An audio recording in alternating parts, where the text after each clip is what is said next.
So now the whole family's working around the clock, and Tommy, my uncle, was just focused on getting open by Good Friday, 1982. He goes, we're not going to sleep and we're not going home till this place is ready to open. And he did it. Good Friday, 1982, San Pedro Fish Market opens. And I would say it's an instant success. The problem was all the seating was outside and it rained the entire summer. It's the worst El Nino we had or had since. So we had to come up with some ways to innovate. How are we going to make this work? What is the secret to success here? We got 300 seats outside. Everybody in the family mortgaged their homes. We worked around the clock and we're about to fail. What did we do? We innovated. We started looking at what other restaurants were doing, looking at new trends, and we tried things that no one else was doing. And one of the things you started seeing popping up on local restaurants was something called fajitas. Bell pepper, tomato, onion, steak, chicken. Why don't we do it with shrimp and fish? We got plenty. So that's what we did. We came up with our own seasoning blend. We started creating these sort of fajita trays, and they became an instant hit. Then we added tortillas, we added red potatoes, we added garlic bread, and it evolved into what became the world famous shrimp tray.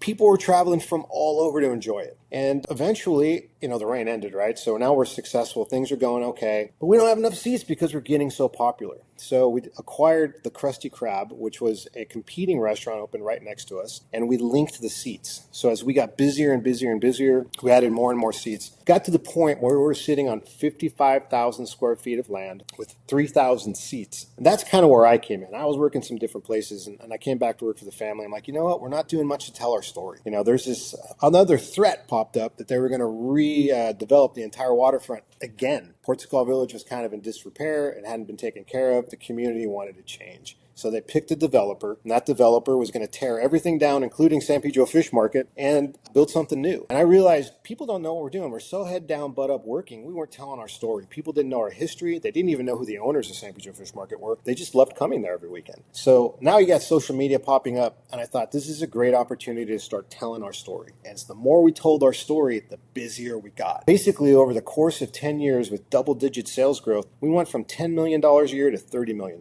We went from serving a few 100,000 to 2 million customers annually. And we were selling 200 tons of shrimp. We were ranked by Instagram as one of the top 10 most Instagram restaurants for 3 years in a row. We're on CNN, Time Magazine. We were killing it. And then we started doing the Kings of Fish series, which really gave us the opportunity to tell our story and grow. And the goal was, these guys don't know who we are that are going to redevelop everything, but if we tell our story, and I was studying storytelling quite a bit at the time, maybe we can become irreplaceable. And that's ultimately what happened. So now you get all the way to 2022. We're killing it. We're having our best year ever. But we got to leave the building. We get the eviction notice because they're redeveloping the area, and San Pedro Fish Market needs to go the same way Norm's Landing did.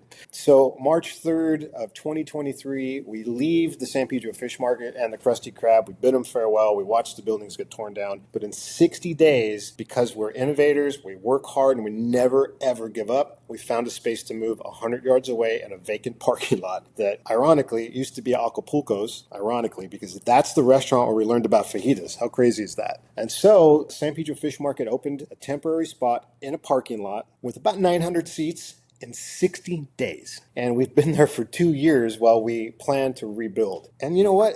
Even though we don't have as many seats and we're not doing the same numbers we did before, I would say that we're still in the top probably 40 restaurants. For reference, when we had our 3,000 seats and 55,000 square feet, we were in the top 10 for the highest grossing independently owned restaurants in the country. So now we're only in the top 40 because we're in a parking lot operating out of FEMA trailers with temporary bathrooms and temporary everything, really.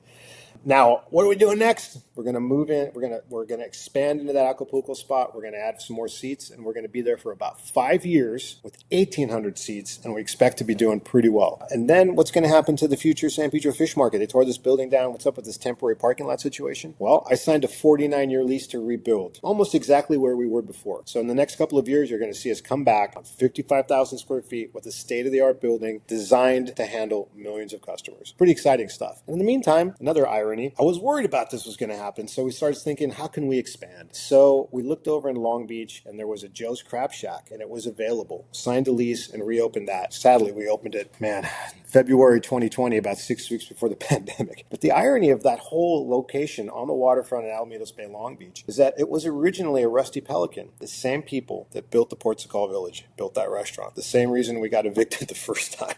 So now that's a very successful restaurant we have in Long Beach, and we just signed another lease lease in Monterey to open the San Pedro Fish Market on their historic Fisherman's Wharf in a 17,000 square foot restaurant. So I left a little something out. If you want to know what my grandfather was doing and why he started that original place, watch episode 1 of Kings of Fish. But I think really the moral of the story overall is that it took lots of perseverance, lots of innovation, and lots and lots and lots of blood, sweat, tears, and hard work. That was the secret for our success.